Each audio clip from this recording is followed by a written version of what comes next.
and welcome to episode 38 of the Mutant Blitz Podcast.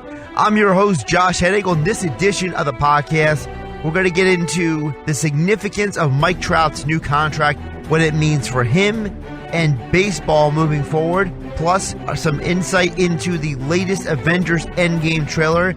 Marvel's giving us a little bit more information about what's going to happen in the next big blockbuster movie and its impact on the Marvel Cinematic Universe. Plus, ESPN is cornering the MMA market as now all UFC pay-per-views will only be available through ESPN+. So let's open up a cold one and get started on episode 38 of the Mutant Blitz Podcast. Topic number one on this edition of the Mutant Blitz Podcast, baseball's best player, Mike Trout, has now set the new record for largest contract in all of North American professional sports.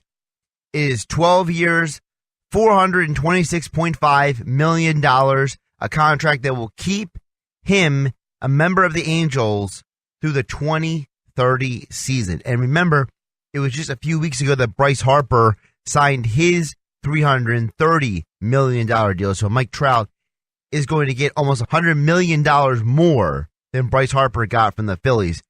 And this is justified. It's not like Mike Trout doesn't deserve a contract like this if the value has been set as where it was. Bryce Harper, Nolan Arenado, Manny Machado, Giancarlo Stanton, 4 players who are among the best in the game, all being paid between $250 and $330 million contracts. So naturally, Mike Trout would be paid more because he is the best player in baseball. And not just the stats. There's so much more to this than just purely the stats that he has put up. It's the fact that Mike Trout is far and away the best baseball talent on planet Earth right now. The 2-time MVP and 7-time All-Star and 2-time All-Star Game MVP has put up numbers that are unheard of in baseball. In entering his age 27 season in Major League Baseball, he already has more home runs than Barry Bonds at this age. He has more hits in his career than Pete Rose at this age. He is on his way to being not just one of the best players in the game of this era, but becoming one of the greatest players of all time. That's the kind of resume he is putting together. But the one aspect of his resume that has not gone so well is the fact that his franchise, the Los Angeles Angels of Anaheim, a franchise that frankly has gone through a lot of name changes from California Angels to Anaheim Angels to bizarre name Los Angeles Angels of Anaheim. They have only been to the postseason once in the Mike Trout era. Since Mike Trout has been on the roster, the Anaheim Angels have only been to the postseason once. That was in 2014, and they lost in 3 straight games.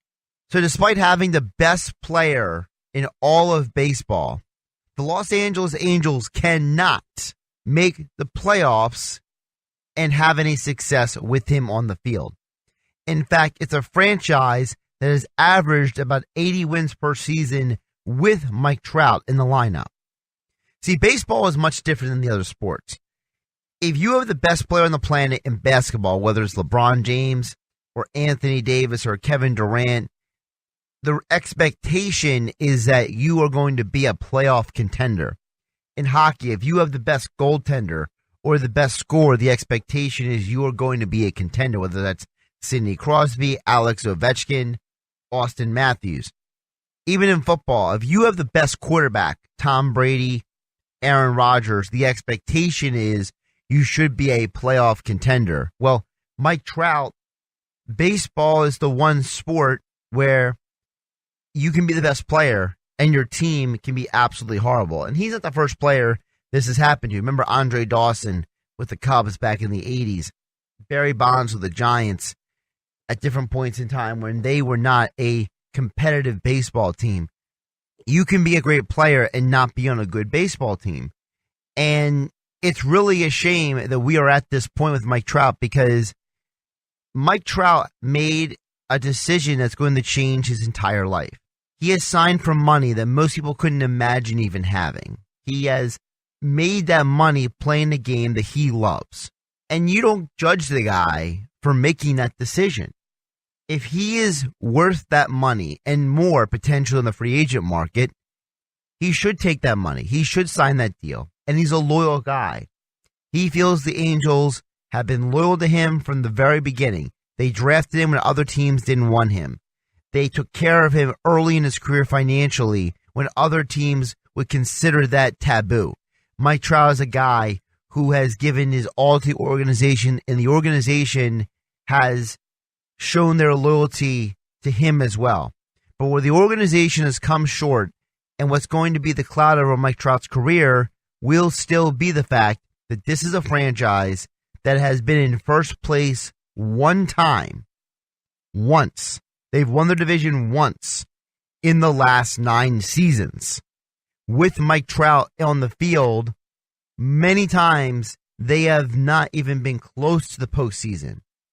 In fact, if you go over the last few years with Mike Trout on the field, they have finished 18 games or worse back of first place 4 of the last 6 seasons.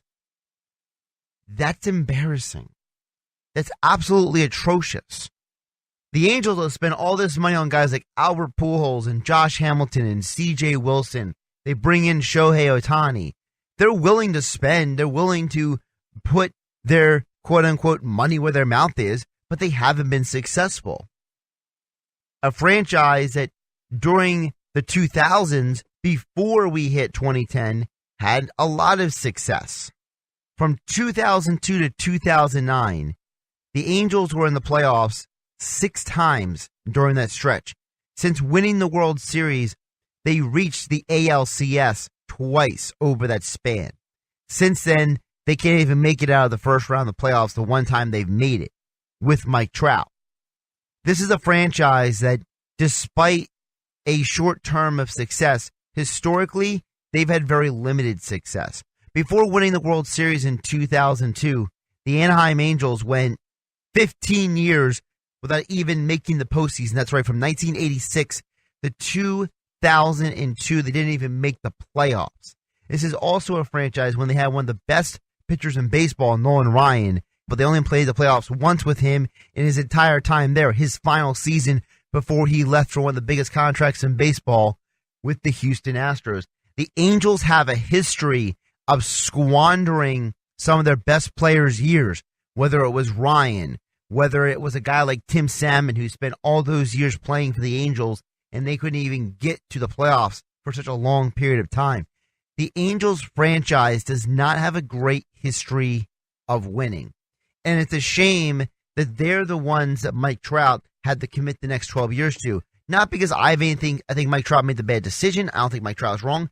But it's an abomination that the Anaheim Angels, the Los Angeles Angels, the California Angels, whatever you want to call them, can't win on a consistent basis when they have the best player on planet Earth with a baseball bat and a glove on their field. And Mike Trout is such a special athlete. He probably could have played another sport. Mike Trout has the physical build that he could have played football. He has the athleticism where he could have been successful at playing football in the NFL. But he loves football. But Mike Trout loves baseball. He chose baseball. And as a guy who comes from a small town in South Jersey, he values loyalty. So I don't blame him for signing this contract. He is loyal. He believes that the Angels have treated him right, and he wants to keep giving back to them and the community. But maybe the Angels need to do more for Mike Trout than just give him $430 million. What they really should do is use their other resources to put a better baseball team around Mike Trout. Not a team that averages about 80 wins per season. A team that is getting consistently to the postseason. Yeah, if you go over the last 19 years, the Angels have had a lot of success. But if you go in the Mike Trout tenure, they've had very, very limited success. That's embarrassing.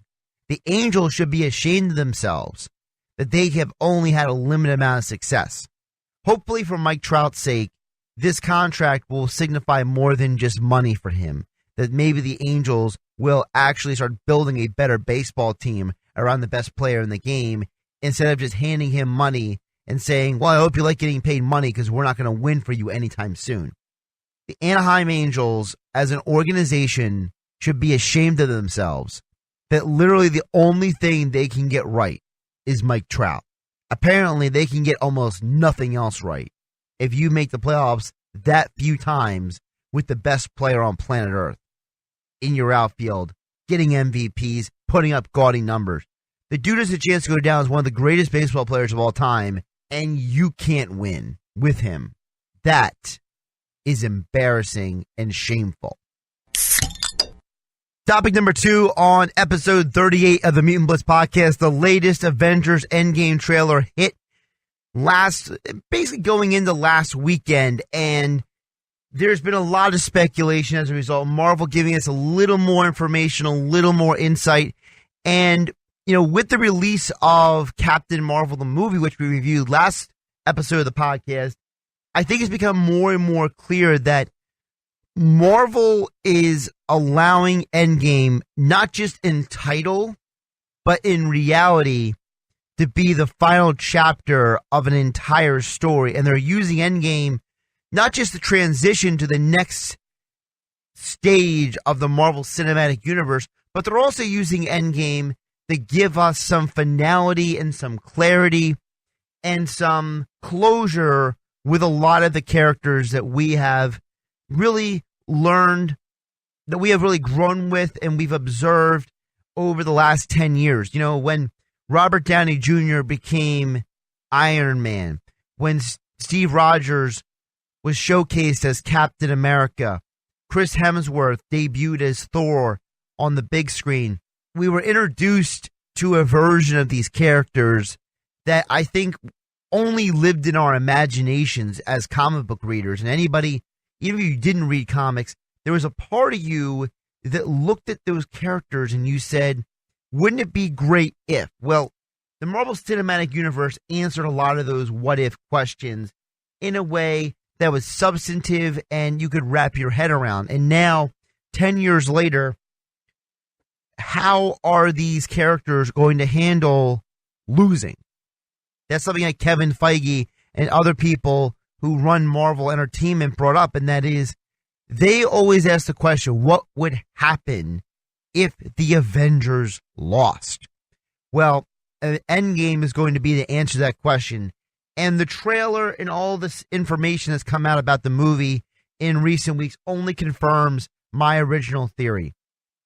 Remember in Ant-Man and the Wasp, Janet Van Dyne is sending Scott Lang back into the quantum realm. She tells him to avoid certain pockets because certain pockets could take him in time, in and out of time. He could go through time jumps. Well, it seems like if you see the suits they're wearing, they're going back to the quantum realm, are the Avengers and what's left of the heroes, and they're going to go and time jump. We see throwbacks to Captain America in War. We see Natasha Romanoff's character, the Black Widow, re-dyeing her hair red as it was in the original Avengers movies and her first appearance in Iron Man 2. We see that there's different flashbacks to moments and characters and their histories. And it seems like whatever their decision or their strategy is stopping Thanos from snapping his fingers like he does in Avengers Infinity War, doesn't just have to do with time travel, but has to do with changing history in a way that can have major ramifications for everyone involved moving forward. Because you see, it's not just the original 6 Avengers of Iron Man, Black Widow, Hawkeye, Thor, Hulk, and Captain America, but you also see who else is traveling with them. It's Ant-Man, Scott Lang. It's Nebula. It's Rocket Raccoon. It's War Machine. There's more people involved than were in the original Avengers movie. So we know that there's going to be greater ramifications than just stopping what Thanos did. That they're trying to save the world as they know it. And I think they may come back finding out that the world has changed a little bit. And part of that change is the introduction of Captain Marvel. We see her first interactions with the Avengers in the mid-credit scene of Captain Marvel when the signal that Fury sent out before he went to dust stopped sending the signal. And they're trying to figure out why to stop sending the signal. And they turn around and Carol Danvers standing right there asking, where's Fury? Well, we also see her now in the Avengers trailer where Thor kind of has a can I intimidate her moment when he calls his Stormbreaker hammer axe and she doesn't flinch. And he tells Natasha Romanoff, I like her. And he chuckles. Kind of almost saying, does she really have what the rest of us have, which is the ability to take on what we've taken on? Because at the end of the day, it's a huge loss. I mean, you literally didn't talk about wiping out half of the Marvel universe, but you talked about wiping out people who they cared about. Bucky Barnes is gone. Black Panther is gone. Scarlet Witch is gone. You have all these people who were integral parts of their lives who they've lost. And for Thor especially, this whole thing probably feels like it's his own fault. I'm very fascinated to see exactly how much they dive into that because, Thor had already lost his father Odin. In the previous film, before we got to Avengers Infinity War, he goes and gets this new hammer. He does everything he can to try to stop Thanos. And he even stabs him with the axe. And Thanos tells him, you should have aimed for the head, and snaps his finger anyway. There's probably part of Thor that feels like this all could have been avoided. This might be his fault. So there's a lot of emotional angst that's going to be involved in this movie. And the one point that was made by some of the writers of Avengers was that this movie is going to blow people's minds. And time travel, if done right, can do that. And I'm really excited to see what kind of time travel they do. What events in the history do they jump to, and how do they change the future? Because we know whatever they do to change the future is going to impact every movie moving forward. And now that it is official that Disney owns Fox Studios, they own all the Marvel properties that were previously sold to 21st Century Fox. You now have the X-Men and the Fantastic Four coming under the banner of Marvel Studios. Also, James Gunn is going to return and direct Guardians of the Galaxy 3 after the fiasco that went down last year.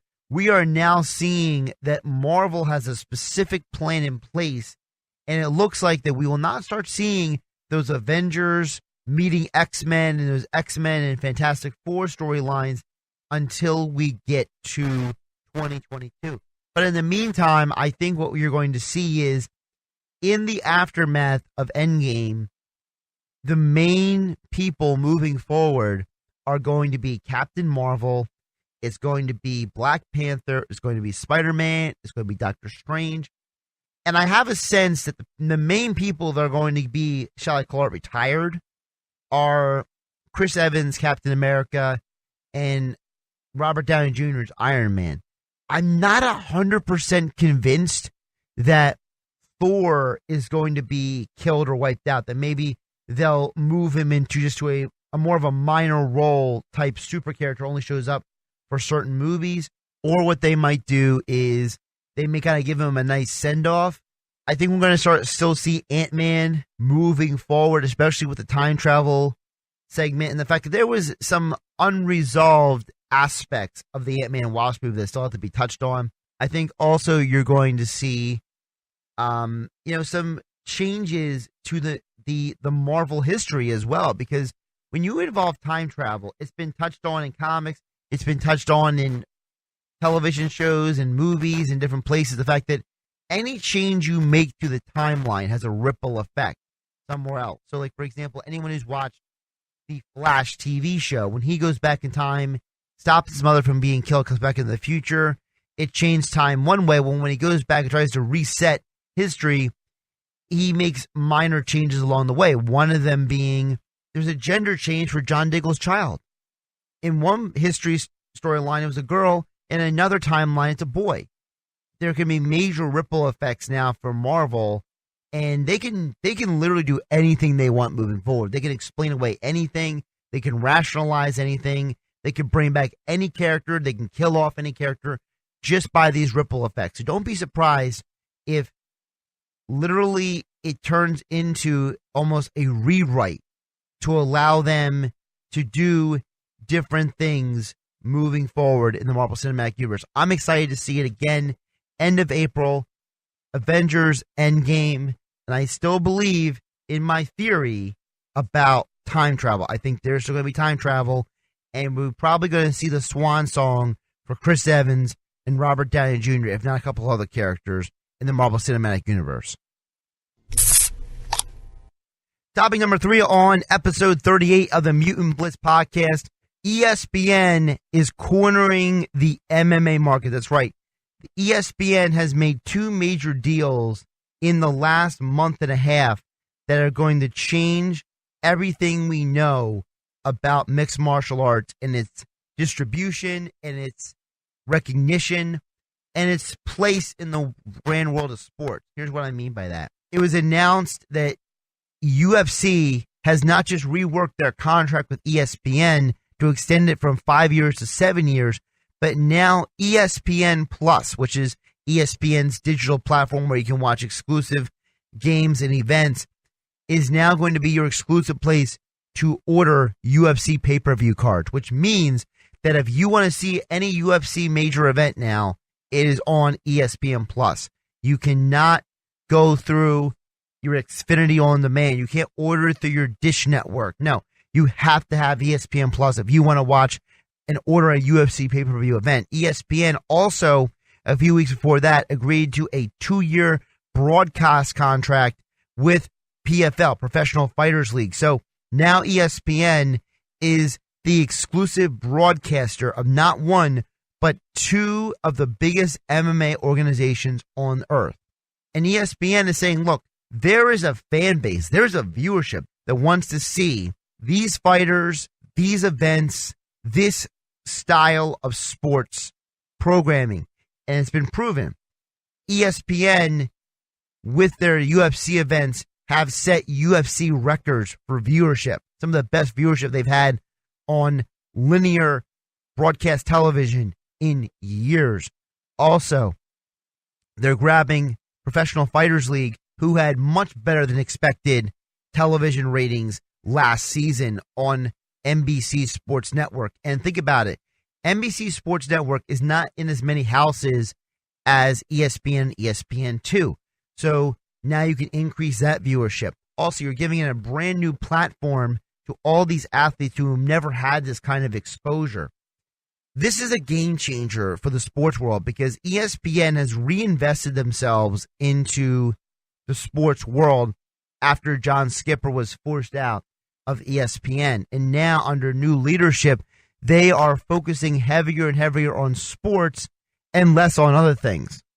This is an important thing to focus on because of the fact that for ESPN, when you have a new digital platform and you're trying to make sure you have content for that platform, you have to make sure it's content that people want to watch. One of the problems I've had with ESPN over the years is the fact that in the 21st century, you don't just turn on TV and watch whatever's on TV. You have a multitude of options. You have to give people a reason to watch your network, to download your app, to watch your broadcast. You can't just expect them to watch it because it might be the only thing on TV. People have a ton of options now. People don't have to watch just you. They can watch somebody else. So you have to give people reasons to buy your product, to watch your broadcast, to download your app, to consume your content instead of somebody else's. You have to tell them, this is why you should consume my content and not someone else's content. So what do you have to do? You have to give people content they want to watch. And no offense to college softball, and no offense to the Professional Bowling Association, and no offense to these very small niche sporting elements, people don't care about those things as much as they do about fighting. Mixed martial arts is one of the fastest growing sports on planet Earth, not just in North America, on planet Earth. the UFC has a huge following in South America, an incredible following in Europe.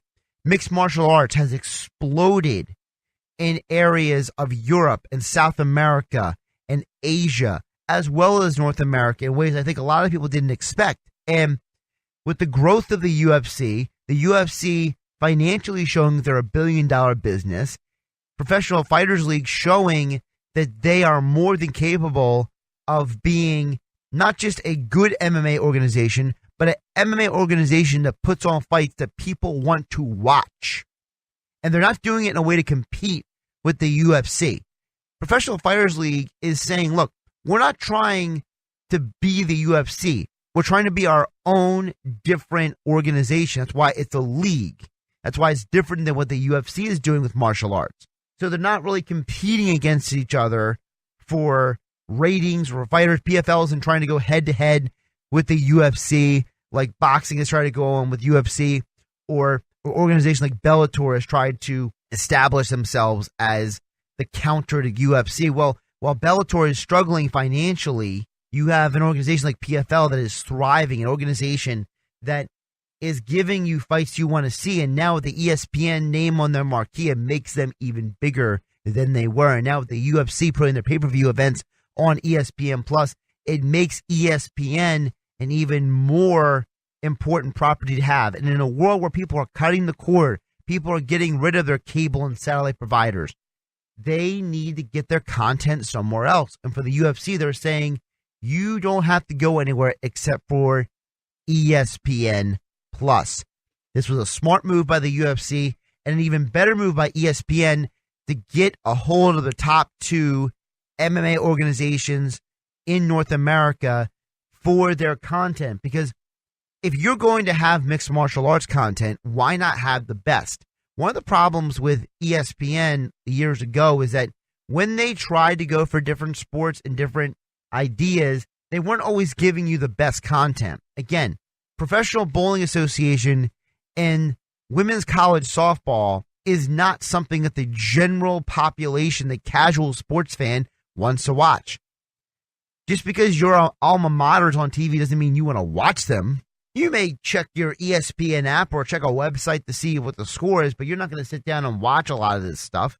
Also, when the World Series of Poker was on TV, it had an initial boom, but viewership has faded. They don't have as many viewers as they used to either. So ESPN is saying, look, this is where the eyeballs are. This is where the viewers are going. This is where the money is being spent. We need to get in on the action. And ESPN understands the same way that Marvel does. Sometimes you got to spend money to make money. Remember, ESPN and Marvel Studios have the same parent company. Marvel has a partnership with Disney. That's how they have Marvel Studios. ESPN is under the parent company of Disney. What did Disney just do? They spent over $60 billion to buy 21st Century Fox. Why? Because Disney understands that the future of media is not in linear television. They understand the future of media is not in cable networks. The future of media is in movies and streaming content. So what's part of that Fox deal? They get the rights back to X-Men and the Fantastic Four for Marvel. But also Disney now has part ownership of Hulu. Hulu is the main rival right now in many people's eyes to Netflix. And Disney has done what? They are ending their relationship with Netflix. Notice how none of the Disney Marvel shows are re-upping on Netflix. Netflix is focusing less on bringing you content from other people. They're focusing more on creating their own content. And Netflix is also raising the prices. ESPN Plus and Disney Plus, which is supposed to come out in 2020, the Disney Plus platform, are not looking to raise your rate. They're looking to lock you in at a certain number. And if you want special things like a UFC pay-per-view, you can pay for that. The future of media when it comes to what you see on a television is not going to be on a cable or dish network in several years. In fact, I would argue the cable and dish networks are going to eventually go away in certain markets because there's just not going to be the demand for them, or the cable and dish networks are going to have to go a la carte. You're not going to be able to pay these exorbitant prices for a lot of stuff you're not going to watch. They're either going to have to give you a la carte, or they're going to have to just close up shop and go away. And ESPN is trying to get ahead of that curve by saying, look, we know that the world is watching movies and the world is streaming content. So we are going to give you all the movies and all the streaming content that you would ever want to watch all in one place. It's a smart move by ESPN, and even smarter move by UFC, which has struggled with the Fox deal to really grow their fighters' popularity. They were depending on the Ronda Rouseys and the Conor McGregors and the John Joneses to carry the day sometimes when it came to popularity, whereas an organization like ESPN makes stars out of athletes. Look at the NHL. When the NHL was on ESPN, it was at its peak of popularity. When it came to television viewership, when it came to interest in the sport, just overall knowledge when it came to the general fan. The general fan knew who the biggest stars in the NHL were. They knew who the Sergei Fedorovs were. They knew who the Steve Yzermans were. They knew who Paul Kariya was. They knew who Teemu Selanne was. Why? Because they saw them on ESPN each and every week. And the ESPN would do profiles and interviews, and they'd be on SportsCenter. Now, it's not hockey there. It's going to be UFC fighters. It's going to be MMA fighters who get the big interviews on SportsCenter, who get the publicity, who get the E60 profiles. So while hockey keeps diminishing in popularity and in attendance, the UFC keeps growing and growing, and they're riding the train that is ESPN to elevate their sport to greater and bigger heights. Thanks for listening to this edition of the Mutant Blitz Podcast. If you like this podcast, hit that like button and subscribe so you catch each edition of the podcast as I bring you my perspective on the sports and comic book, TV, and movie universe. Also, if you have any thoughts on the topics we covered today, you can drop in the comments section below. I'm Josh Hennig, and I'll catch you on the next edition of the Mutant Blitz Podcast.